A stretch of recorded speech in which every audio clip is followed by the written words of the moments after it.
被人拖欠款項，唔通就咁算數？其實喺香港有正式途徑可以幫你追討。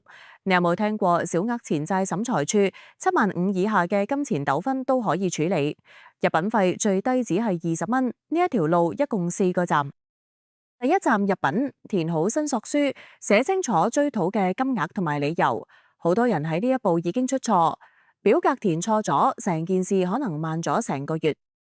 第二站送達同等候，審裁處會通知對方，然後你需要等候排期，平均大約15個星期。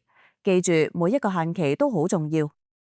第三站準備單據、合約、WhatsApp 記錄，邊啲先係有用，逐份整理好，程序順利啲，攞翻筆錢嘅機會亦都會高啲。最後一站應訊，喺審裁處冇人可以代你發言，你需要親自講清楚成件事。聽完呢4步，其實唔使太擔心，錢債亦由評估到應訊，全程都會陪住你。